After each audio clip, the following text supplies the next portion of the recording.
عمرك حسيتي ان اللي حواليكي كلهم اغبياء؟ صدقيني كلنا هذه المرة. خليكي معايا ونفتح كتاب محاط بالحمقى لتوماس إريكسون.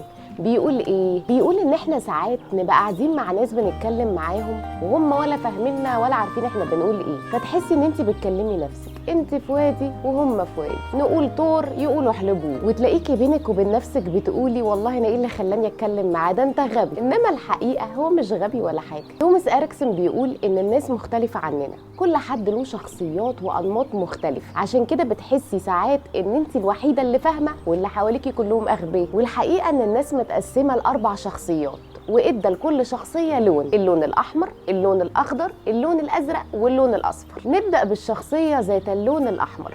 بيقول الشخصيه دي شخصيه عنيده، مسيطره، متحكمه، بتحب قوي تبقى هي تلعب دور القياده، وبتحب تسيب مسافه بينها وبين الناس اللي حواليها، يعني مش هنتصاحب يعني، وعندها عزيمه واصرار ودايركت كده، عايزه تشوف النتائج. الشخصيه الثانيه اللون الاصفر. الشخصيه دي شخصيه مبدعه، لذيذه، مسليه، اجتماعيه، بتحب قوي يكون عندها تأثير في الناس، بس رغاية رغي، بتشفط الطاقة كلها من المكان برغيها، بس بيحب كده يحط التاتش بتاعه في القصص، يعني ما تاخديش على كلامه قوي، بس الصراحة مليان حيوية وحماس، وتقعد معاه كده مودك يتظبط. اللون الثالث اللون الأخضر. بيكونوا هاديين وصادقين وواضحين، واهم ميزه فيهم ان هم ما يحبوش المشاكل، في حالهم ومالهمش دعوه بحاجه خالص، لكن ما يحبوش تسليط الضوء عليهم. الشخصيه الرابعه هي شخصيه اللون الازرق. دول بقى كؤبه شويه يا حبايبي، بيبقوا اوفر ثينكرز، بيفكروا في اي حاجه وقبل اي حاجه وقبل اي موضوع، وبيبقوا عاقلين كده وراسيين وفاهمين، وفي نفس الوقت بيعرفوا يحافظوا على هدوءهم بشكل كبير جدا. بس مشكلتهم ان من كتر التفكير ساعات